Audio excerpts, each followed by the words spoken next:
Eu sou o Dr. Douglas Lopes, apresentador do programa Fala Doctor. Primeiro eu quero dar boa noite para vocês que estão nos assistindo e eu estou aqui de uma forma bastante feliz, porque primeiro eu conheci ela muito por nome e agora eu estou tendo o prazer de trazê-la até o programa Fala Doctor, porque a gente tem também uma multidisciplinaridade com o que ela faz. É a doutora Maria da Graça. Ela é médica, cirurgiã, ela é cabeça e pescoço, entre outras especialidades que ela tem. E hoje, mês de maio, nesse mês de maio, a gente tem a parte preventiva do câncer bucal. E é sobre isso que nós vamos falar. Que a prevenção do câncer pode salvar muita gente. E isso ela já falou, nessa prévia que vocês nas redes sociais acompanharam. Doutora Maria da Graça, é um grande prazer tê-la aqui comigo. Igualmente, e nós falarmos também sobre algo muito importante e que realmente isso acontece, é a realidade e que, a gente puxa muito pela parte preventiva e como seria bom se todas as pessoas pudessem prevenir. E que também tem o lado também do profissional, que vem com as suas técnicas, e também o lado de tecnologia. Nós estávamos conversando agora há pouco, tomando um café e falando do que mudou até hoje. E as pessoas elas têm que se conscientizar disso. Seja bem-vinda. Muito obrigada, agradeço pelo convite, é um prazer, uma honra estar aqui e poder falar e compartilhar um pouco da nossa experiência no tratamento, no diagnóstico e tratamento do câncer bucal. Obrigada. Merece, merece. A gente tem tantas situações, que pode ser um indicativo de câncer, é na pele, é numa dor em alguma região, mas a parte intrabucal, ela também tem algumas diferenças de situações, que por vezes não é uma ferida de afta, ou por vezes também não é uma ferida de herpes, ou também de queimadura. Ela pode ser algo a mais, certo? Exatamente. Foi bom já começar por essa indicação, falar sobre afta, herpes, que são doenças benignas, O câncer de boca, por incrível que pareça, ainda no nosso país e em demais países em desenvolvimento, ainda é diagnosticado muito tarde. São o estadiamento 4, que a gente chama o estadiamento mais avançado. O grande problema é que, por incrível que pareça, talvez seja por não haver ainda programas tão bem estruturados no curso de medicina, na odonto tem mais, que é o exame da cavidade oral. E se a gente for analisar, a saúde bucal de uma grande parte assim da população é meio deixada às vezes um pouco de lado, Teríamos que ter mais exames periódicos, cuidado dos dentes, de todas as lesões que aparecem na cavidade oral. E o câncer em cavidade oral, ele é mais comum na língua, que é a estrutura língua e soalho oral, E na maioria das vezes, como ele começa? Ele começa por uma ferida que inicialmente não é dolorosa, Só começa a ter dor em estágios mais avançados. Aí é o que distingue da afta. Porque muitas vezes no ambulatório lá do nosso hospital, o paciente diz que começou com uma feridinha, uma afta. Não, afta não é câncer, gente. Afta é uma doença benigna relacionada com fatores mais a imunidade, estresse, Ainda tem uma etiologia muito pouco esclarecida. E o câncer não. O câncer é uma úlcera, começa com uma ferida, uma úlcera, ela vai invadindo, ela vai destruindo aquela parte da língua, fica mais endurecido, pode acompanhar com linfonodos no pescoço, seja que é o famoso caroço, que o paciente fala, caroço em alguma parte dessas cadeias dos nossos linfonodos, a íngua no pescoço. E ele vai aumentando, não vai diminuindo. A afta é autolimitada. Claro. Tem seu estágio. Tem seus estágios, Assim como outras doenças. O herpes é mais vesícula também relacionado, pode estar mais doloroso, mas são doenças que são autolimitadas. O câncer de boca, Não. E por incrível que pareça, muitas vezes os pacientes vão nos ambulatórios ou eles consultam e muitas vezes essa parte do exame físico às vezes não é tão vista, é pouco negligenciada. A gente tem que examinar a boca do paciente. Com certeza, é importante o exame da boca para verificar lesões precursoras, né, lesões com suspeita para malignidade. E toda lesão, uma ferida que não cicatriza, que é contínua, principalmente em paciente com fator de risco com tabagismo, né, associado ao álcool que aumenta 20 vezes mais e no nosso meio bastante, né? E aqui ainda nós temos o cofator do chimarrão, não pela temperatura, mas em função, aí é uma associação de coisas, né? Paciente que mal, às vezes se alimenta mal, né? Deficiência de dieta mais rica em vitamina A, E, nutrientes, né? Associado ao tabagismo, o álcool e o composto das ervas, que teve um professor que conseguiu mostrar que havia alguma coisa com o mesmo metabolismo que é o alcatrão, a função dele na mucosa oral. Na erva. Da erva, né? Tanto é que o nosso Rio Grande do Sul é o estado que mais tem câncer de esôfago do Brasil, né? Em todos.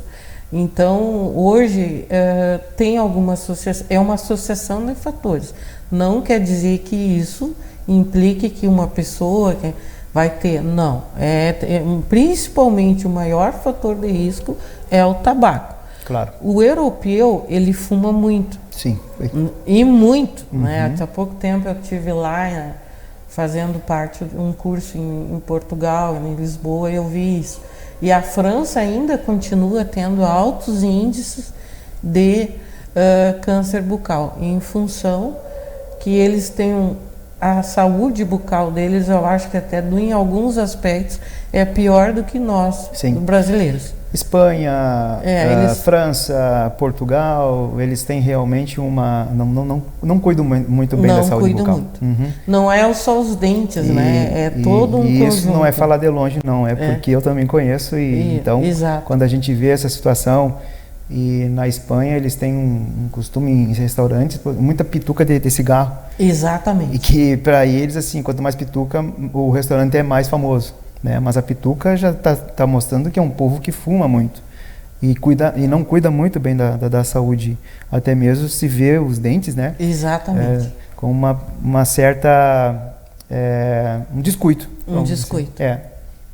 E as cáries e a falta de não escovar, fazer passar o fio dental corretamente, né? Toda a higiene oral e o não cuidado de não fazer o exame, ter a visita, porque o dentista vê mais cedo e mais precoce, né, as lesões do que os médicos. Eu sempre falo para os alunos de medicina que é engraçado que eles examinam a garganta, colocam a espátula dentro da boca, mas ninguém olha a língua. E não levanta a língua, né? Não levanta a língua, bota não olha. A língua no céu da boca. Dali a pouquinho tem uma leucoplasia, tem uma manchinha branca debaixo da língua. Tem uma manchinha branca que precisa ser vista, precisa às vezes ser biopsiada. Algumas assustam, parece uns pelinhos que está saindo. Exatamente, a leucoplasia mais verrucosa, né? Mais proliferativa. Na nossa área tem bastante indicação para vocês, né?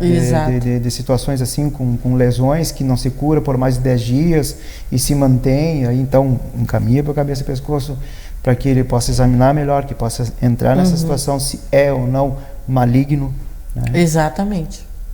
E nessa malignidade, né? E hoje somado ao fator estresse, somado ao fator genético e com tudo que falaste, é muito propenso. Exatamente. E dentro de uma depressão, né, que a gente não pode sair da doença do século, né, que já estão falando, as pessoas elas menos se cuidam. O autodiagnóstico delas também já não se torna mais negligenciado. Exato. Você falou uma coisa muito interessante que, assim, é lógico que a faixa etária é mais acima de 40 anos, é mais frequente em homens, né? No triênio de 2023 a 2025, o diagnóstico é mais de 15 mil casos novos, né, sendo que quase 11 mil é para homens e 4.200, em torno de 4.200 para mulheres. Mas o que está chamando a atenção agora é que a partir de uns 2, 3 anos para cá, diminuiu a faixa etária.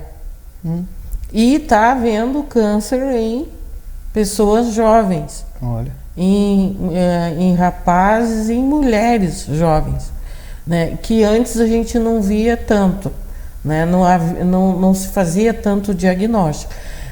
E, ao mesmo tempo, são pessoas, por exemplo, pacientes que eu tive de faixa etária mais jovem, 2 eram fumantes e o terceiro não, mas tinha histórico familiar. Então, a gente está vendo que, por exemplo, em mulheres não fumantes, em homens não fumantes, embora a infecção por HPV está bem determinada no câncer de amígdala, parece que também ela tem um fator também de predisposição para o câncer de boca, né? De alguma forma. Exatamente. E na mulher, todos os extremos, tanto faixa etária muito avançada, como faixa etária muito jovem, em câncer bucal em mulher, o prognóstico geralmente não é tão assim. É um prognóstico que a gente tem que ser mais agressivo nas cirurgias, no tratamento. Por quê? Porque tem alguma alteração genética biomolecular e é interessante até fazer ao estudo citogenético daquele tumor, principalmente quando a paciente não tem histórico, não é fumante, não é etilista, não deu HPV negativo, que a gente procura não só pela pesquisa do vírus, mas pela proteína P16, mas a gente tem que ficar muito mais atento, porque são os extremos, né? Claro. Que antes a gente não via tanto e agora começamos a ver. Começou a aparecer. E aí você vai muitas vezes ver, por exemplo, tive 2 pacientes lá do universitário e as 2 tinham um histórico familiar, exatamente isso que você falou, de depressão, de tratamento, e aí começou a apresentar uma lesão ulcerada na língua. Sim. E nunca fumou, nem bebeu, nem chimarrão, muito pouco, isolado. E a pessoa deixa de se cuidar. Exatamente. Né? E aí, então, favorece a isso. Gente, quer saber mais? Daqui a pouquinho estamos voltando. Até breve.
Voltamos então aqui falando sobre câncer bucal,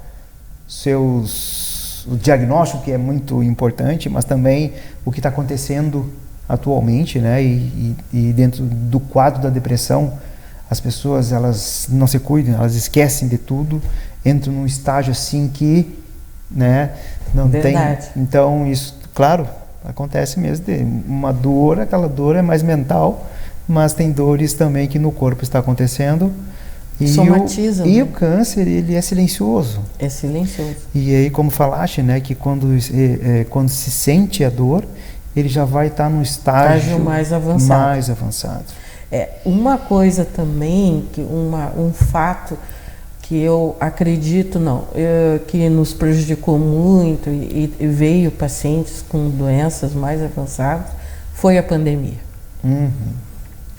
A história, o medo, né, das pessoas e tudo, 2 anos que foram tudo em função do Covid, da Covid. Então as pessoas não saíam, tinham medo. Até hoje. E isso aumentou drasticamente o número de casos de doenças, de câncer bem avançado. Outra situação, a ingestão de álcool aumentou mais. Mais ainda. E bebidas como as destiladas. Sim, né, porque as pessoas começaram a ficar mais encerradas. Isso. Aguenta até um determinado momento. Depois começa a dar aquela tristeza, né? Aquela melancolia. Isso. E aí? Falta social. Falta social. E o ser humano é um ser social, ele precisa sair, ele precisa conversar, né? Exato. Aí fica encerrado, não vai ficar vendo televisão 24 horas do dia. Correto. Né? E chega um momento, ele tem que respirar, ele tem que sair, né? Para socializar, conversar. Então, a gente vê isso muito, não só em consultório, como ambulatório, também houve um represamento de encaminhar as pessoas para os hospitais públicos, e até hoje a gente sofre com isso, né? A regulação, ela é engessada, a gente vê e percebe isso, infelizmente, né? Então, a gente procura agora, tanto no mês de maio, mas começamos em abril, a Sociedade Brasileira de Cabeça e Pescoço, ela traçou um programa para todos nós da cirurgia, e linkado com o pessoal da otorrino e colegas da odonto, todos, para quê? Para a gente trazer cada mês, possibilitar exames, seja em consultório, em clínica privada ou hospital, que a gente vai fazer o mutirão. A odonto aqui já está fazendo, através do programa com a Cristiane Danese, a Kívia Ferraz, que está organizando. Até ela esteve conosco no simpósio da voz que a gente fez em abril, porque começamos em abril claro, né? Abril branco da voz clara. Isso. E agora maio vermelho em questão do diagnóstico do câncer de boca. Então, o que se propicia? A fazer exames, né? E em postos e organizados, então, e encaminhar o mais rápido possível esses pacientes para a gente fazer a biópsia, né? A retirada de um fragmento daquela lesão para mandar para exame para a gente ver se é um tumor maligno ou não. E é uma vida a ser salva, né? Porque o câncer de boca, no estágio inicial, ele é curável. A partir do T2, que a gente chama, T3, T4, complica muito.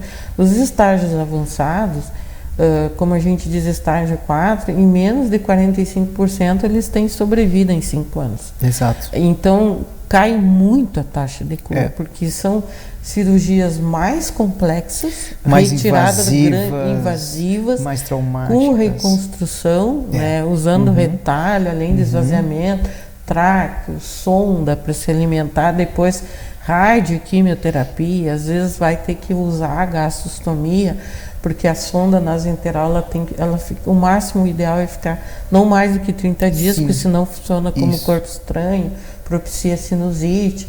Então, assim, é uma sobrevida difícil, com uma qualidade ruim para o paciente, e a gente tem que evitar, a gente tem uma parte condições, que vem o alimento, né? Exato, de fazer esse diagnóstico antes de chegar pacientes assim com aquelas tumores enormes, úlceras enormes, sangrando, né?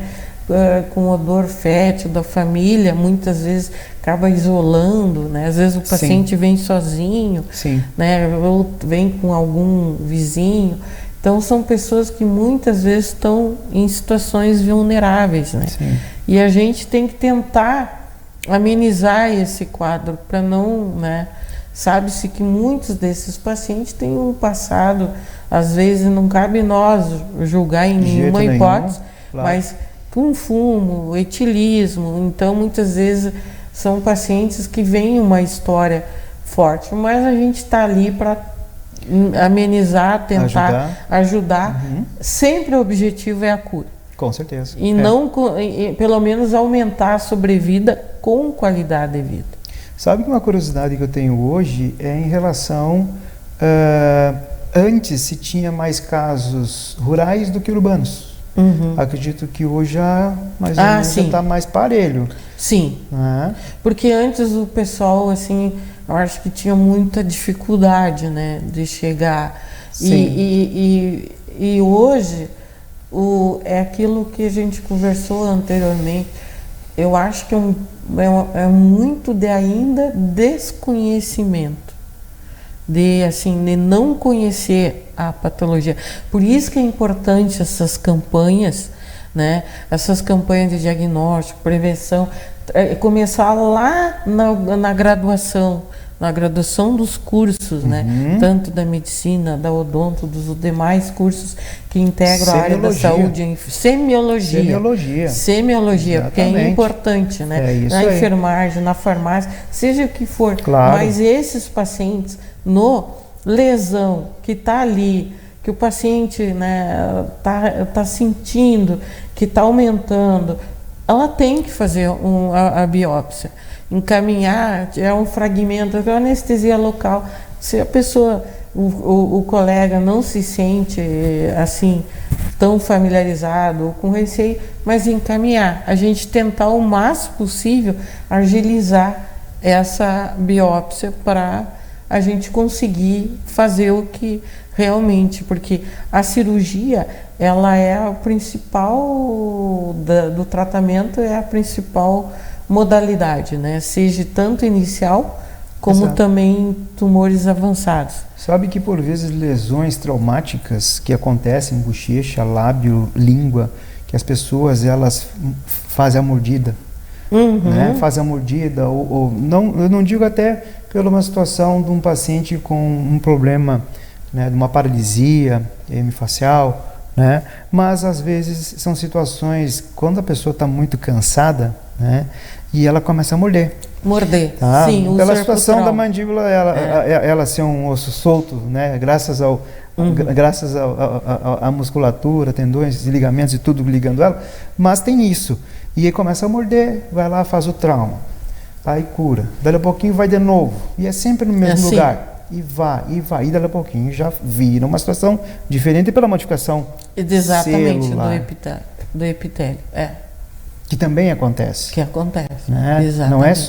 Não é uma lesão, às vezes, debaixo do dorso da língua, ou até mesmo na bochecha, ou mais, né, na região mais próxima à faringe. Mas tem muitas situações que a gente nota, é só uma ferida. Isso cura. Essa só a ferida. Primeiro que ferida na boca não adianta fazer medicações sem diagnóstico. A gente tem que fazer o diagnóstico, né? Eu tive um caso muito interessante que às vezes na dúvida do diagnóstico é aconselhável até pedir uma segunda ou uma terceira opinião, seja estomatologista ou patologista, mas conversar e fazer o diagnóstico daquela lesão, ter certeza, porque uma das coisas muitas vezes é difícil de ver, por exemplo, tem uma determinada situação, alteração patológica, que são as displasias, né? Alteração de maturação do epitélio, já passou do aspecto de hipertrofia, de aumento de células. Mas tem determinados patologistas que consideram displasia leve, moderada e alto grau. Alto grau, eu vim de uma escola que a gente considera como câncer já. Carcinoma in situ. Não chegou a invadir, mas tem que ser tratado como se fosse, né? Claro. E aí, na cirurgia, por isso a importância também da patologia, é que a gente retira toda a lesão e já pede para o patologista olhar as margens lateral e as margens profundas. Conforme a espessura do tumor, hoje você sabe que a partir de 4 milímetros convém esvaziar já o pescoço. ou seja, retirar os linfonodos, né, das primeiras cadeias, mesmo que clinicamente esteja, né, parece que não existe nem no platô, por causa das micrometástases. E aí eu tive um caso exatamente interessante nesse aspecto, que a primeira lâmina desse paciente tinha sido dada com um processo inflamatório crônico, veio de um outro serviço, né, e o paciente foi atrás, porque ele continuou sentindo sintomas. E aí até que um estomatologista revisou o caso e no entendimento dele havia ali um carcinoma in situ. E eu conversei, eu fui atrás desse colega e pedi para mais outra terceira. E aí fechou o diagnóstico. Porque esse paciente, por insistência dele, ele tirava lesão, coisa, mas sempre ficava com desconforto. Na verdade, ele já tinha um carcinoma in situ. Então, é aquilo assim, ó, isso sempre, lâmina, patologia, tem que ver, e eu acho que uma parte da odonto nesse aspecto, com a estomatologia, eu fiz um curso lá em São Paulo, na Paulista, conheci pessoas, professores muito assim, de excelência, e eles têm um estudo fantástico, inclusive da alteração molecular, como a gente estava falando antes. Sim. Do P53, P16 e o fator de crescimento celular, presente ou não. Olha só. E isso, mesmo que a lesão histologicamente apresente ser benigna, na verdade, ela já tem componente molecular de malignidade. Que coisa. Há uns 20 e poucos anos atrás, eu fiz, na graduação ainda, eu fiz uma revisão bibliográfica, um levantamento, que naquela época se começou o piercing no Brasil. Então, estava dentro da bucomaxilo, então a gente pegou e fez então uma revisão, com a intenção de ver se aquilo trazia uma consequência de câncer ou não. Conclusão, naquela época não. Hoje, tem algum relato sobre isso ou não? Porque se usa muito piercing. Mas piercing por língua, trauma piercing contínuo, e se tu, por exemplo, quem usa piercing, quem é o perfil de paciente que usa piercing? Jovem. Se fumante, etílico, vida desregrada. Então ele tem um potencial. Tem um potencial. Que acaba funcionando como cofator, né? Sim. É um dos... uma das causas, assim, né, que vai acontecer. Gente, olha só, tão boa essa conversa, fluiu de uma maneira tão gostosa, que já estamos chegando no final do programa, doutora Melissa. Mas a gente vai se encontrar de novo. Com numa certeza. Parte multidisciplinar, e vai ser muito bacana. Eles não sabem ainda, viu? Por enquanto é um segredo, nós estamos guardando, mas vai acontecer. Vai ser muito bom, eu aguardo. E sempre no final do programa eu peço para o convidado deixar uma mensagem final para quem está nos assistindo. Bom, em primeiro lugar, quero novamente agradecer, né, o convite, foi muito bom estar aqui.